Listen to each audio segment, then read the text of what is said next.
Baik, saya Canada Melviskadana, NIM akhir 055. Di sini saya akan menjelaskan bab 1 pendahuluan. Yang pertama, 1.1 yaitu latar belakang. Ikan mas koki merupakan jenis ikan hias yang memiliki bentuk tubuh yang beragam dan warna yang bervariasi. Secara genetis, warna-warna yang ada di ikan mas koki itu berasal dari induknya. Oleh sebab itu, ikan mas koki banyak diminati oleh masyarakat, baik di dalam negeri maupun masyarakat di luar negeri. Dengan demikian, ikan mas koki berpotensi sebagai salah satu komoditas untuk menunjang perekonomian Indonesia. Dari data Direktorat Jenderal Perbendaharaan pada tahun 2019 melaporkan bahwa target produksi ikan mas koki meningkat dari 81.241 ekor pada tahun 2018 menjadi 102.000 ekor pada tahun 2019. Seiring dengan bertambahnya budidaya ikan mas koki, tentu semakin besar pula tantangan yang harus dihadapi. Kendala terbesar dalam budidaya ikan mas koki adalah wabah penyakit ikan, di mana penyakit tersebut dikarenakan ketidakseimbangan interaksi antara lingkungan, kondisi ikan, dan patogen yang mengakibatkan stres pada ikan sehingga mudah terinfeksi oleh penyakit. Dengan demikian, jika tidak segera dicari cara untuk menanggulangi hal tersebut, maka produktivitas ikan mas koki akan menurun dan tentunya tidak akan mengakibatkan tidak akan menjadikan suatu komoditas untuk menunjang perekonomian Indonesia. Nah, salah satu alternatif untuk menjaga agar ikan mas koki tidak rentan terhadap penyakit yaitu diberikannya imunostimulan.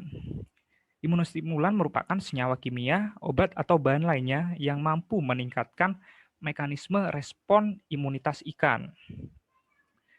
Berdasarkan hasil penelitian Masri dan kawan-kawan pada tahun 2010 bahwa ada salah satu jenis parasit yaitu Lernaea yang memiliki protein tinggi sehingga diharapkan berpotensi untuk dijadikan imunostimulan. Selanjutnya 1.2 yaitu rumusan masalah. Yang pertama, apakah pemberian larutan wholesale Lernaea berpengaruh terhadap penurunan intensitas ektoparasit ciliata pada ikan mas koki? 2. Apakah lama waktu pemeliharaan berpengaruh terhadap penurunan intensitas ektoparasit ciliata pada ikan mas koki? 3.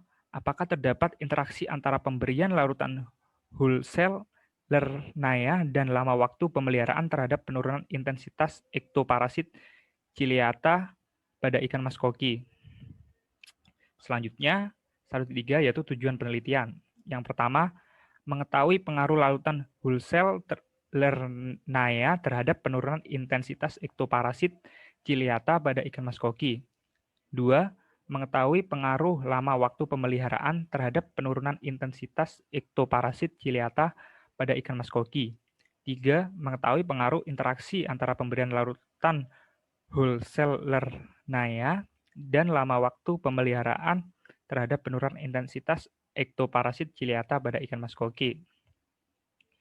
Selanjutnya, manfaat penelitian. Yang pertama, sebagai sarana informasi ilmiah mengenai larutan wholesale Lernaea yang diharapkan dapat menurunkan intensitas ektoparasit ciliata pada ikan mas koki. Secara kompleksnya, itu sebagai sarana referensi atau untuk memperbanyak literatur dalam bidang perikanan. Terima kasih. Selanjutnya akan dilanjutkan oleh rekan saya yaitu Ina. Selanjutnya yaitu bab 2 tinjauan pustaka.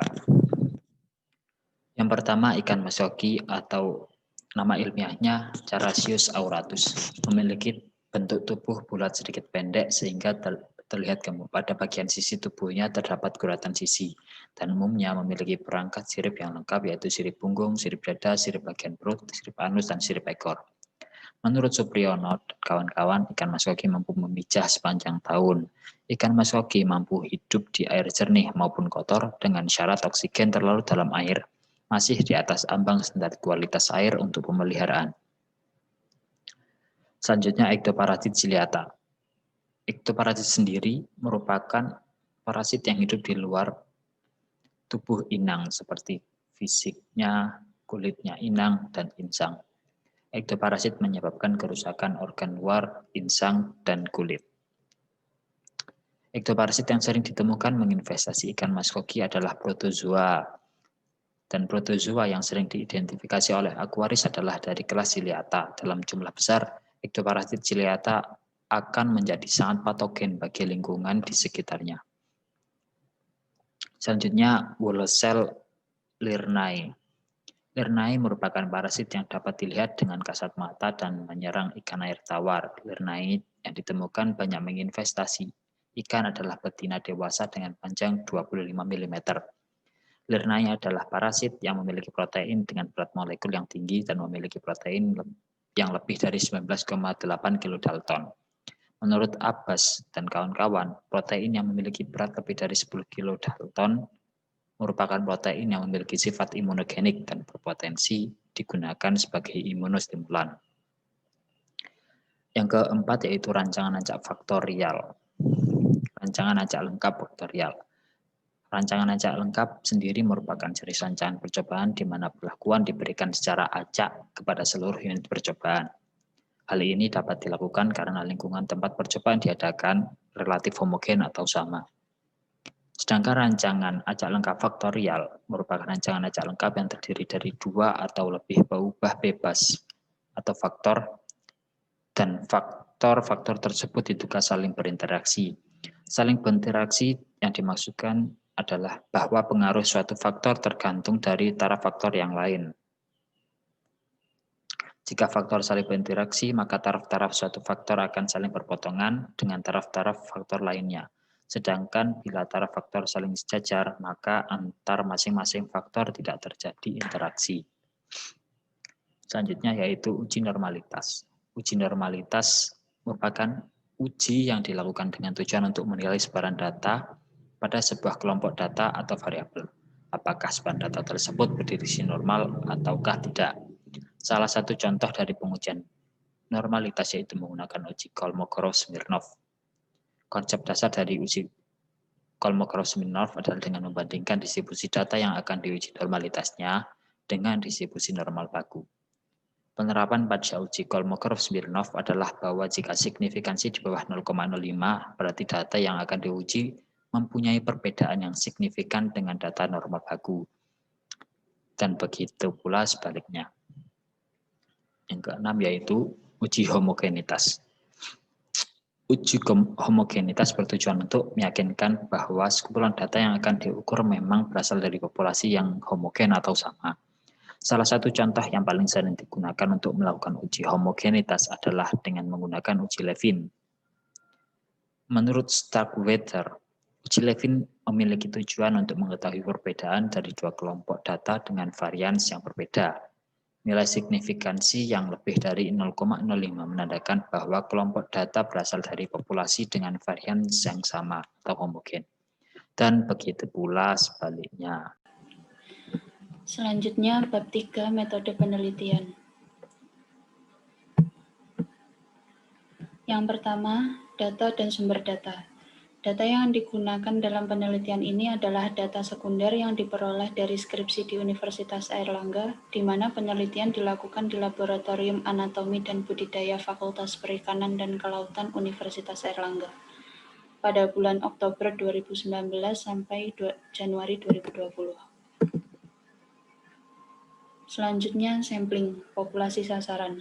Menurut Nana Shaudi, populasi target atau sasaran adalah populasi yang menjadi sasaran keterberlakuan kesimpulan penelitian.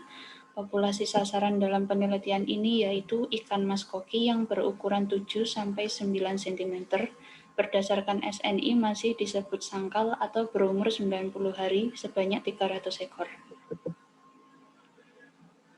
Untuk rancangan penelitian yang digunakan adalah rancangan acak faktorial untuk RAL. Rancangan ini terdiri dari 2 faktor dengan 5 ulangan. Faktor pertama adalah dosis larutan Wolselenia dengan 4 taraf, yaitu dosis 0 ppm, 3 ppm, 5 ppm, dan 7 ppm. Faktor kedua adalah waktu pemeliharaan ikan mas koki dengan 4 taraf, yaitu hari ke-0, hari ke-7, hari ke-14, dan hari ke-21. Asumsi ANOVA yang harus dipenuhi adalah data berdistribusi normal, variansi data sama atau homogen, dan independen. Baik, langsung saja kita mulai. Di sini kami sudah menginputkan datanya. Yang pertama adalah IEC. IEC adalah intensitas ektoparasit ciliata. Yang kedua adalah waktu. Waktu di sini adalah lamanya pemeliharaan ikan koki. Kemudian yang ketiga adalah ppm. ppm adalah dosis dari larutan wall cell. Langkah pertama yang akan kami lakukan adalah untuk mencari residual dari data tersebut. Yang pertama klik Start, ANOVA, General Linear Model, kemudian Fit General Linear Model. Kemudian pada respon kami isikan dengan IEC, dan pada faktor kami isikan dengan waktu dan juga ppm. Untuk storage, kami centang bagian residual datanya, kemudian klik OK. Untuk graph tidak perlu ada yang dicentang. Kemudian klik OK.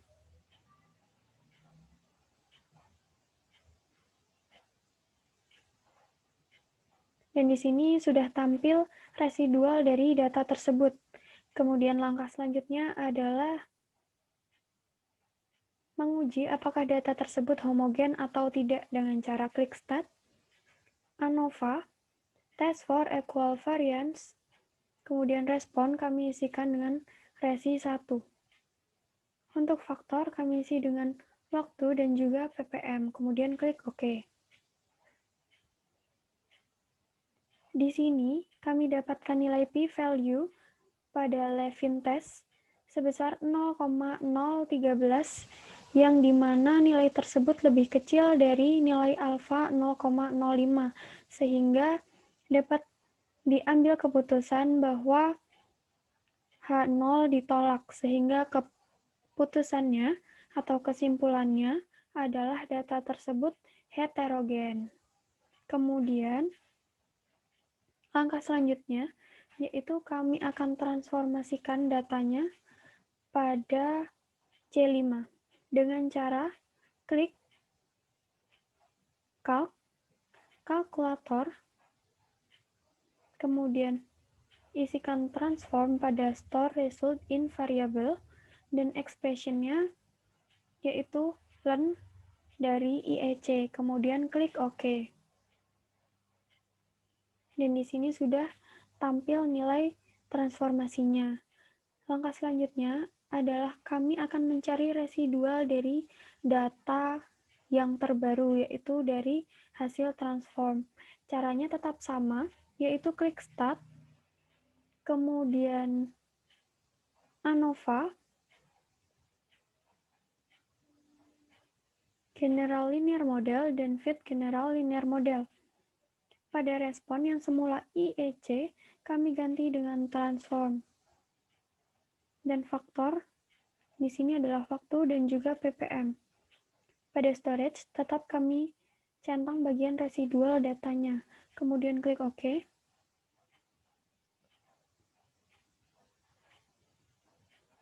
Dan residual data sudah kami dapatkan.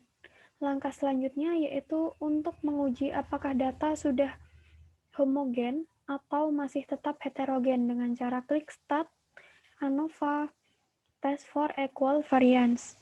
Untuk respon yang semula adalah resi 1, kami ganti dengan resi 2. Untuk faktor tetap sama, yaitu waktu dan juga ppm. Kemudian klik OK.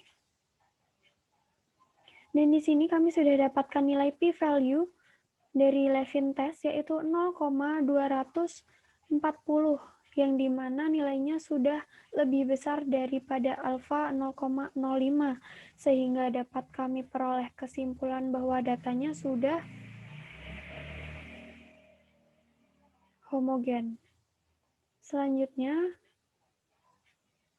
akan kami lakukan uji asumsi kenormalan dengan cara klik General Linear Model dan juga Fit General Linear Model.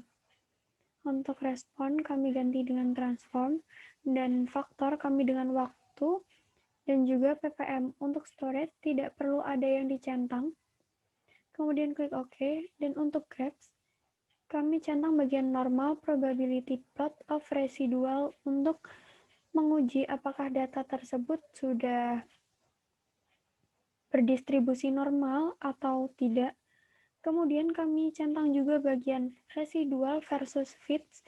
Di sini gunanya untuk menguji independen dari data tersebut. Kemudian klik OK.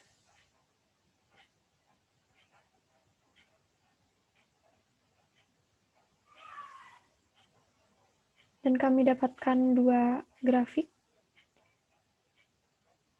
Yang pertama yaitu uji kenormalan. Di sini dapat kami lihat bahwa plot sudah hampir mengikuti garis merah tersebut. Sehingga dapat kami simpulkan bahwa datanya sudah berdistribusi normal.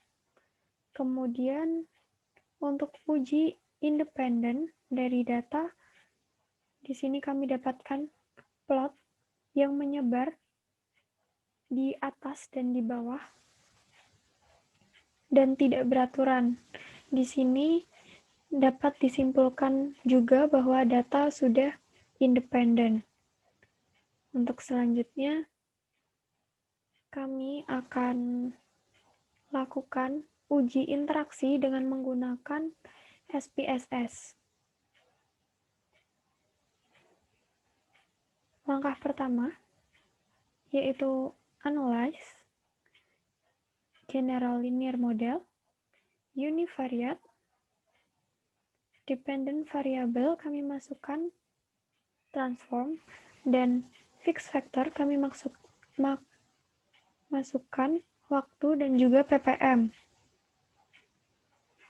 Untuk model, kami pilih yang custom, kemudian kami masukkan waktu, ppm, dan juga interaksi antara ppm dan waktu. Kemudian klik continue, dan klik post-hoc. Di sini kami masukkan variabel waktu dan juga ppm. Kemudian kami centang uji Duncan. Uji Duncan merupakan uji lanjutan apabila nantinya interaksi tersebut tidak berpengaruh nyata. Kemudian klik continue. Untuk outputnya, di sini kami peroleh interaksinya dengan signifikan 0,000, di mana hasil tersebut sangat signifikan sehingga interaksinya betul-betul berpengaruh sangat nyata. Sehingga tidak perlu dilakukan uji Duncan. Bab 4. Pembahasan. Untuk meneliti pengaruh pemberian larutan Wolcel-Lernae dan lama waktu pemeliharaan terhadap penurunan intensitas ektoparasit ciliata pada ikan mas koki, dilakukan penelitian di dalam akuarium berukuran 30 x 40 x 28 cm sebanyak 20 buah. Pada penelitian ini terdiri dari faktor A dan faktor B dengan 4 perlakuan dan 5 ulangan. Untuk faktor A sendiri, adalah perlakuan dengan dosis larutan Wolcel-Lernae berbeda, yaitu A1 pemberian larutan Wolcel-Lernae 0 ppm pada ikan mas koki, A2 pemberian larutan Wolcel-Lernae 3 ppm pada ikan mas koki, A3 pemberian larutan Wolcel-Lernae 5 ppm pada ikan mas koki, dan A4 pemberian larutan Wolcel-Lernae 7 ppm pada ikan mas koki. Sedangkan untuk faktor B-nya sendiri adalah lama waktu pemeliharaan ikan mas koki, yaitu B1 hari ke-0, B2 hari ke-7, B3 hari ke-14, B4 hari ke-21. Untuk data yang kami gunakan adalah sebagai berikut.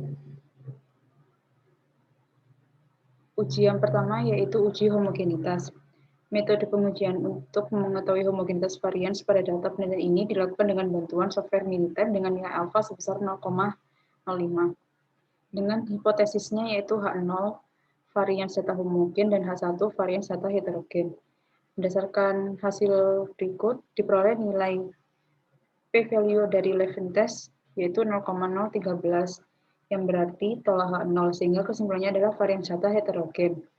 Dikarenakan asumsi belum memenuhi, maka dilakukan penanganan pelanggaran asumsi. Tindakan remedial yang dilakukan adalah mentransformasi data intensitas ektoparasit ciliate. Hasil pengujiannya yaitu sebagai berikut. Berdasarkan hasil uji homogenitas, diperoleh nilai p-value sebesar 0,240, maka keputusannya terima 0, sehingga kesimpulannya adalah varians data homogen. Uji yang kedua yaitu uji normalitas. Metode pengujian untuk mengetahui residual data berdistribusi normal menggunakan uji Kolmogorov-Smirnov dengan bantuan software Minitab dengan alfa sebesar 0,05, dengan hipotesis yaitu H0 residual data berdistribusi normal dan H1 residual data tidak berdistribusi normal. Berdasarkan hasil pengujian diperoleh plot yang hampir semuanya mengikuti garis lurus dan diperoleh nilai p-value sebesar 0,128, sehingga dapat ditarik kesimpulan bahwa H0 diterima atau residual data berdistribusi normal. Uji yang ketiga yaitu uji independen. Uji independen digunakan untuk mengetahui apakah galat saling bebas. Berdasarkan hasil plot di atas dapat diketahui bahwa data menyebar di atas dan di bawah 0 tanpa membentuk suatu pola, sehingga kesimpulannya data saling bebas. Uji yang keempat yaitu ANOVA. Untuk mengetahui pengaruh pemberian larutan Wolff-Salernitz dan lama waktu pemeliharaan terhadap penurunan intensitas ektoparasit ciliata pada ikan mas koki dapat diketahui dengan dilakukan analisis keragaman dengan bantuan software Minitab dengan nilai alfa 0,05. Hipotesis yang digunakan yaitu untuk mengatur pengaruh utama faktor A yaitu H0 pemberian larutan Wolff-Salernitz tidak berpengaruh terhadap penurunan intensitas ektoparasit ciliata pada ikan mas koki. Dan H1-nya, pemberian larutan Wolff-Salernitz berpengaruh terhadap penurunan intensitas ektoparasit ciliata pada ikan mas koki. Untuk pengaruh utama faktor B, hipotesisnya H0 lama waktu pemeliharaan tidak berpengaruh terhadap penurunan intensitas ektoparasit ciliata pada ikan mas koki, dan H1-nya lama waktu pemeliharaan berpengaruh terhadap penurunan intensitas ektoparasit ciliata pada ikan mas koki. Untuk yang ketiga, pengaruh interaksi faktor A dan faktor B dengan hipotesis H0 interaksi antara pemberian larutan Wolff-Salernitz dan lama waktu pemeliharaan tidak berpengaruh terhadap penurunan intensitas ektoparasit ciliata pada ikan mas koki, dan H1-nya yaitu interaksi antara pemberian larutan Wolff-Salernitz dan lama waktu pemeliharaan berpengaruh terhadap penurunan intensitas ektoparasit ciliata pada ikan mas koki.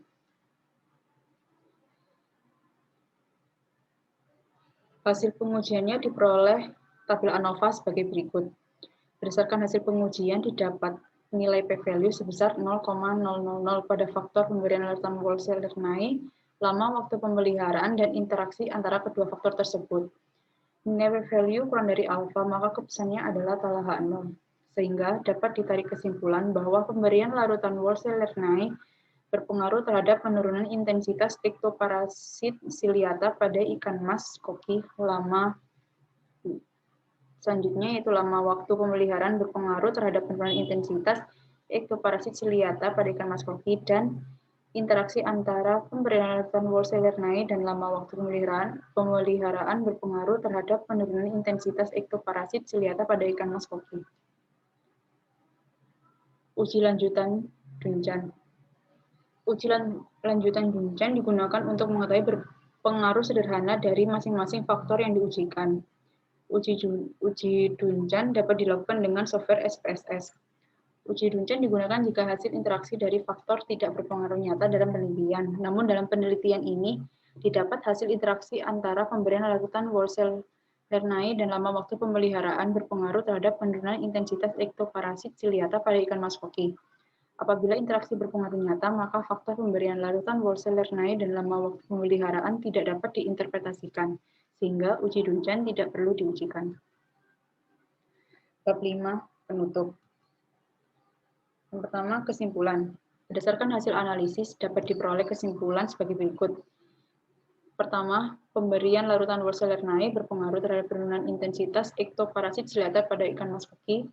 Yang kedua, faktor lama waktu pemeliharaan berpengaruh terhadap penurunan intensitas ektoparasit ciliata pada ikan mas koki. Dan yang ketiga, interaksi antara pemberian larutan Wolseller naik dan lama waktu pemeliharaan berpengaruh terhadap penurunan intensitas ektoparasit ciliata pada ikan mas koki. Untuk sarannya, untuk penelitian selanjutnya dapat dicari faktor mana yang berpengaruh nyata agar dapat dikembangkan lagi untuk membantu para pengusaha ikan mas koki. Sekian presentasi dari kelompok kami, kurang lebihnya mohon maaf.